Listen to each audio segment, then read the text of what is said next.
Hey, my youth, you know where you watch? Dancehall.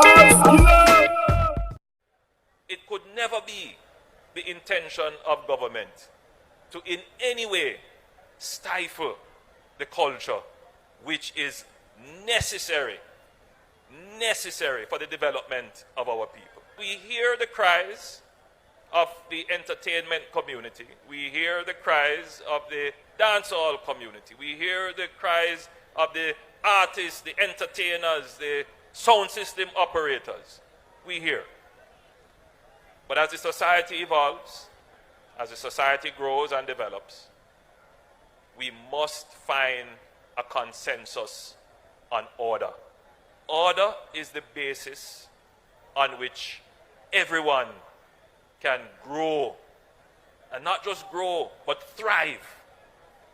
And I believe that there is a way to allow the sound system operator, the musician, the entertainer, to have their parties if they want to party up till 5 o'clock. By the way, 5 a.m.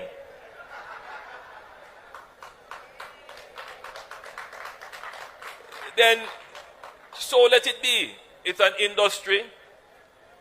But in my own constituency, where I have embraced this and created a hip strip, where we have parties for every day of the week,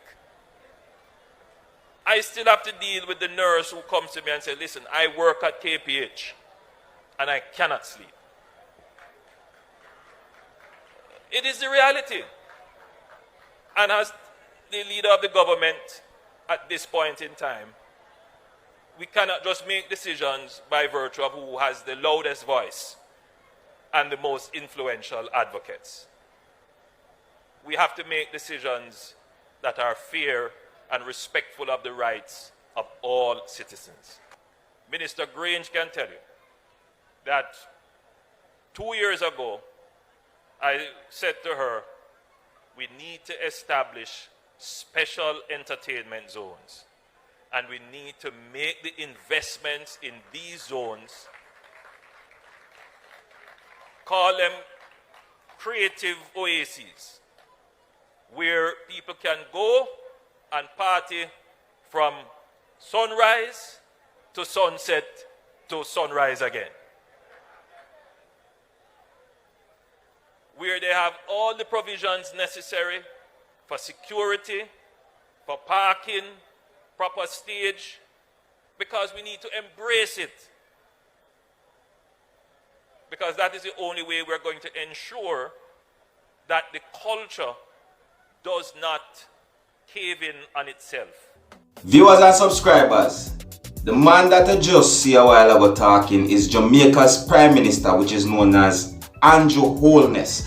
And he's making some point across due to the whole thing where them talk about, the artists and entertainers, musicians of Jamaica that has something to do with Jamaica's music industry. They are complaining about the time period where they get to party, where the parties are being locking off at 12 and 2 o'clock. That would be 12 a.m. and 2 a.m. at night.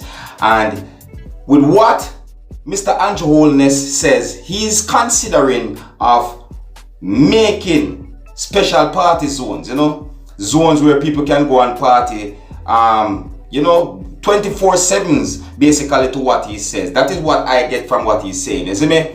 Now, in a way, he's defending the entertainers, but at the same time, he's considering people that have to work at the same time. So, it's all fair, because guess what now? In my point of view, yes, it is good for somebody can party and all these things, but at the same time, you have to think about the people them when need to work, because Jamaica music industry bring in a lot of the money and so forth, yes, but the working class people of Jamaica is another big thing, and we have to look at that, you see me? And to be honest, in my point of view, if this is how Mr. Holness is thinking and considering for both sides of people, then in my point of view, I think that he's thinking very fairly. Alright? And at the same time, I want to hear what you, my viewers and subscribers, think about something like this. Is it that the things that he said, is it fair or not? But anyways, viewers and subscribers, you know, more have to really and truly see how him work out this thing later on, you know what I mean? So you don't know me, Dancehall Skilla, but they have to keep you up to date and posted, if possible, to make you know what I go on that subject if anything else develop. Alright? Alright. And if you're new to my channel, don't be afraid to click the subscribe button, leave your comments, let me know what you think. My name is Dancehall Skilla. Uno big up on yourself. You see?